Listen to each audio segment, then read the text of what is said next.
All right, so here I am. I broke out the super high-end bio photo. It's my official corporate photo in front of the infamous 80s laser background. If we have 80s kids here, everyone knows the 80s background. So yeah, a little bit about me. I presented at Last Hope 2 years ago. Boy, it seems like it was yesterday.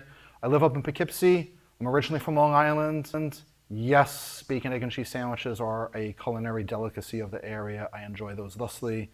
And I like all things wireless. I'm not just about amateur radio. I know some people think that amateur radio is some kind of weird cult. It's not, but if you want to drop me details, I know from giving presentations, everyone always asks, will the slides be available? And what's the way that you contact me? So here you go. I'm giving you the email address. Please don't spam me. And there we go. So onwards and upwards. So the way that I thought about this presentation was to break this into kind of 4 parts. We're talking about things that fly and send wireless signals. So we're going to be looking at 4 general things: birds, drones, planes, and balloons. And so after each of these sections, the way that I set it up is we could take a couple questions before moving on. I think it's Friday, 4 o'clock. We probably all appreciate efficiency. So that's the plan. So the first topic we'll go through is what's called MODIS, followed by RID, followed by an alphabet soup of acronyms relating to aircraft, and then finally we'll wrap up with radio sonde and high altitude balloon stuff. So why do I think that this is a topic? I think it actually relates pretty well to the prior presenter, so maybe we'll play off each other a little bit.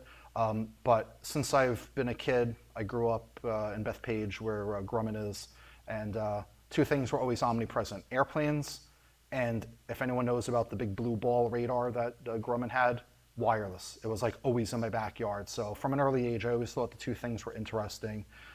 As a career, I spend a lot of time these days around big data and data visualization. So it's kind of like a really cool combination. So as you can see, flying things I think are pretty interesting, interesting, but I think flying things that transmit radio waves are more interesting. Flying things that transmit unencrypted radio waves are even more interesting, really highlighting unencrypted here.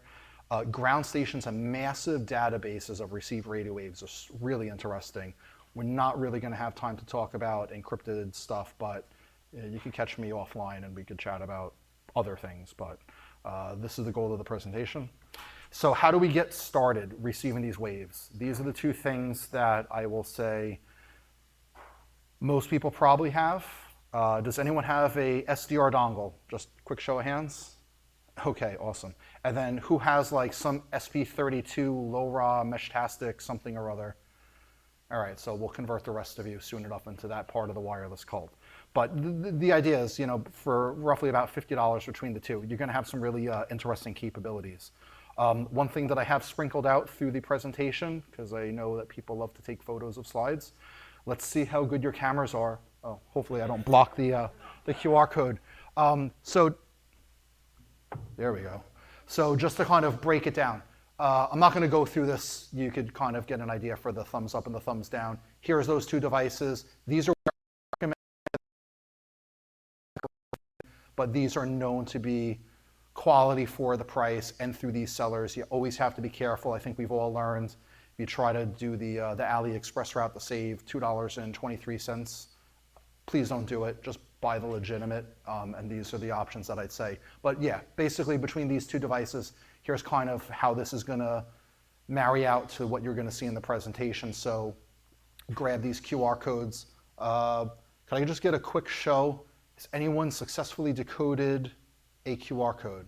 All right, awesome. Hey, technology's great.